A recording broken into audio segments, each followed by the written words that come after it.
Good morning guys, and welcome back to now the fourth video with Millsy's Legacy Drives. I promise I will stop counting soon, but I'm just really enjoying the videos and the content that we're making. I would like to introduce something a little special to me today. It's a childhood boy's dream alongside the TT, so let's get straight into it. Introducing my Porsche 911.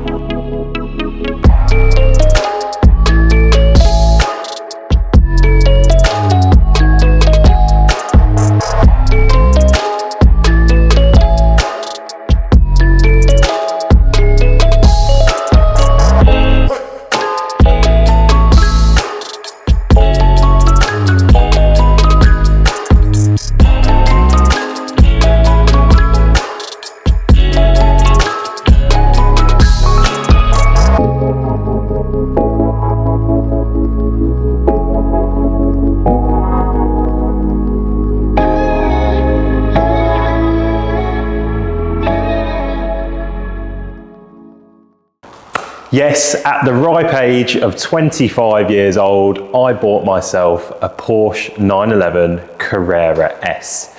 This particular 911 is the 991.1 generation, so we'll go through what that means later on. This video is simply just going to be an introduction to the car, nothing too in-depth, nothing too exciting, but we are going to get it out on the road, see what it's like. Not really going to do much B-road bashing today. I have forgotten my tripod, so I need to pop home. We're very much bodging you up on the side of a windowsill right now.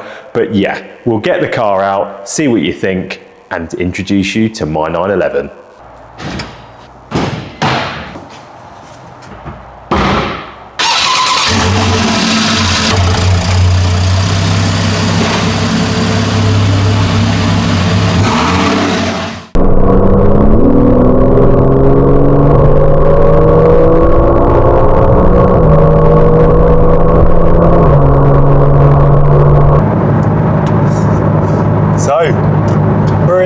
Seat. I couldn't be happier to be in this place right now. I can't even fathom the words that this car is just my dream. And yeah, every kid has got their like ultimate dream. And yeah, I would say like my ultimate dream is maybe a Turbo S or a GT3. But I'm in a 911. That's enough, right?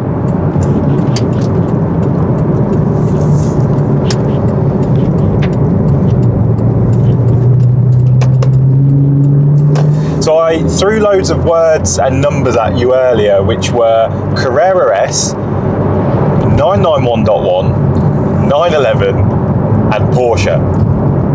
So let's get into the nitty gritty one at a time. 911. That's the model, for anyone who doesn't know. And the 911's been around since the 60s. You know, it's Porsche's famous, you know, peak model. I would say it's the best you can get. You know, forget your Taycans, forget your Panameras, your Cayennes, your Boxsters. You know, they're all great cars in their own right, but the 911, well,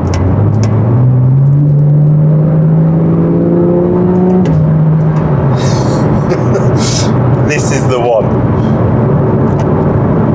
991 is the model code, essentially. So from, it's a bit prior to, not to confuse everyone, but there's many generations of 911.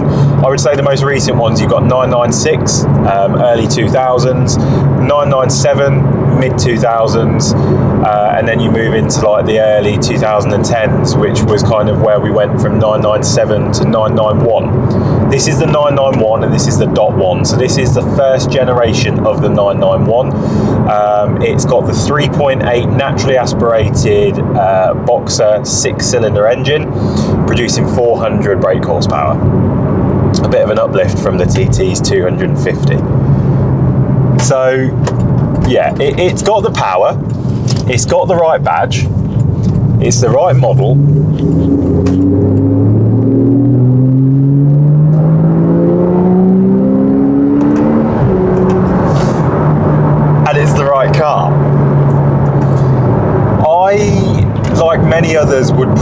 probably be more biased towards the .1 991, simply because 2 words, naturally aspirated. The later generations moved from a 3.8 litre to a 3 litre turbocharged engine. A bit more powerful, but it's got a turbo. So in terms of revving, obviously a naturally aspirated engine's always going to rev that bit harder and a bit higher.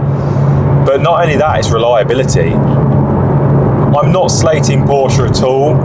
Everyone's got their niggly, teething issues. But I've known a few people and heard a few horror stories regarding that 3 litre turbo engine. So for me, I'm going to stick to the 3.8. And if I ever move on from this car, it'll be something naturally aspirated again, or it'll be a 3.8, but it'll be a Turbo S. So watch this space, but let's enjoy this one for now.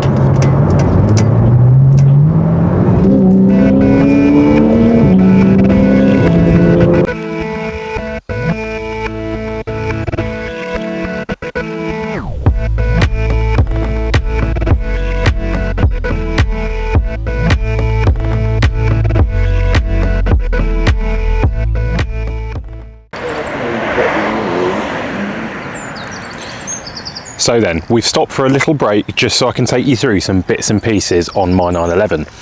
The car's finished in Guards Red, which is a well-known and I'd say fairly historic colour from Porsche. Probably one of the best colours as well, but I'll be honest, I wasn't ever expecting to have a Guards Red car. I'm very much a blue person. I do love red as well. I'd say blue and red definitely sit at the top of my my list of colours. Excuse the background noise. But simply, the story goes that on my birthday, I was sat having some food, as you normally do, scrolling through Auto Trader, and this car popped up. It was never supposed to happen. This was a complete and utter fluke. I came off Auto Trader, went back on Auto Trader, came off Auto Trader, got home, and I was in my Mark 7.5 GTI Performance at the time, a car which held a big space in my heart. And yeah, I went on CarWow, got a price on the GTI, reserved this, and the rest is history. I absolutely adore this car. I love the look. You've got the 20-inch Sport Carrera alloy wheels. It did come with Carrera Classic wheels, but to me, they're quite old man. Personal opinion, but yeah, that's what I wanted. So the wheels have been changed almost instantly. In addition to that, the car came with the standard front lip, but as you can see down here, it's now got the Sport front apron on there. Obviously, we have to put the Mills plates on it. That's an absolute given. It's absolutely covered in flies at the minute and dust. And if anyone knows 911s, you'll know that they're renowned for brake dust. This wasn't cleaned too long ago, and it is absolutely covered. I also made sure that the car had, if we hop in, the right spec on the inside too. I am a sucker for a light interior, but black was what this car came with, and black is what it's sticking with. I made sure it had the Sports Chrono Pack, which includes obviously the PASM. So you've got a slightly different suspension setup. You can go hard, you can go soft. We have Sport and Sport Plus as well there, if you guys can see. And we have the optional sports exhaust, which, well, you've already heard it. Sounds absolutely glorious. There's a long list of options you can get on these 911s, and I can tell you now that there's not many 911s out there that have got every option ticked. Oh, there's a Carrera T just gone past. Brilliant. We have folding wing mirrors. What else have we got? I'm just trying to think. Oh, we've got the silver seat belts. Let's just hop back in again and you can just take a look at those. They might get changed though. They might get changed to red. who knows, I'm not sure. This car is due in at Renworks within the coming months to have a few bits and pieces fettled with, which you guys will be joining me on that journey. We've got extended leather, so up onto the dashboard, obviously the sports steering wheel as well, and the Bose sound system. 3 sound systems available on this car. You've got the standard Porsche sound system, which apparently is quite good, but I've always had Bose, so that's what I wanted to go for again. And then you've got Burmester as well. Burmester, that's a big option. I'm not even going to go into figures on that. So that in a nutshell is my 911. I don't really know what much more there is to say about it. It is my dream car, and it is sat there.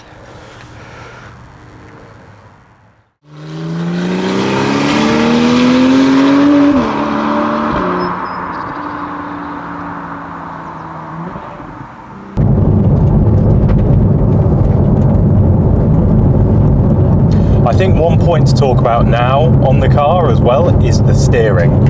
Now, when the 991 was first launched, Porsche purists had an absolute connery, simply because they'd gone from traditional proper power steering to electric steering, and obviously there was uproar. People didn't think you were going to get much feel from the road. They thought it was going to be vague. People just as a whole weren't happy. Now I can say this is the first 911 that I've owned, the first Porsche I've owned with this type of steering, and it is point and shoot. I get plenty of feedback from it. I'll be honest, I can't complain about it at all, and I think over the years since this car was launched, people felt the same. You know, all you had to do was get in this car and drive it, and you'd realise that it's not as bad as what people thought.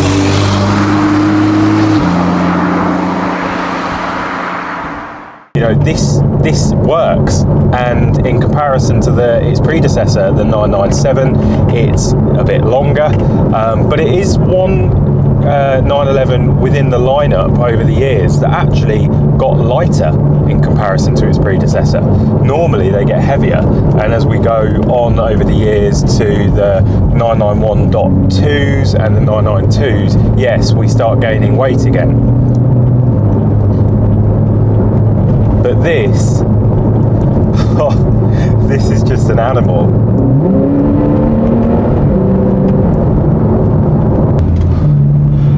Right, we've spoken positives, it's time to speak negatives. There aren't any. No, there's a few. There's not many, but there are a few. I wouldn't really call them negatives either, really. On a whole, the C2S, I don't hear many bad things. This 3.8 engine went in the Gen 1 991 GT3. Had big issues where we're looking like new engines, rebuilds, etc. But any 3.8 car that GT3 that had that issue did, I believe, come with a 10-year warranty. So you've got that peace of mind. After that, they went to the 4 litre in like the next gen, which was a more solid, more reliable engine. And didn't have those renowned issues. I'd say really on this car, from my experience, touch wood, I haven't had any issues with it, but you do hear a few things. You know, you need to keep an eye on your suspension for creaking, knocking, same as any other car really, obviously, because it is adaptive in terms of, you know, its softness and harshness. The radiator at the front, obviously, because they're open grills, they can clog up with leaves, and if they get wet and soggy or anything like that, that can essentially knacker that. Trying to think what else really.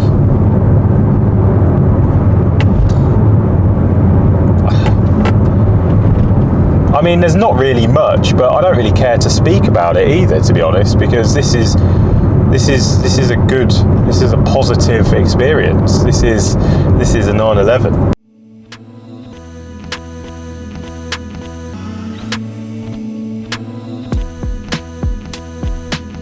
I think we're there in terms of introducing you to the 911. I have to say I've been nothing but happy with it, and yeah, it's here to stay until the next one comes along, which who knows what that could be. I hope you enjoyed the video, guys. Please don't forget to give it a like and subscribe. There's going to be quite a few more videos coming, especially over the Easter weekend. We are back in an SUV, something that I experienced quite a while ago. So yeah, thank you for watching. Sorry Ella wasn't in this one, but it was just a quick intro to the 911, and I'll see you for the next one. Cheers.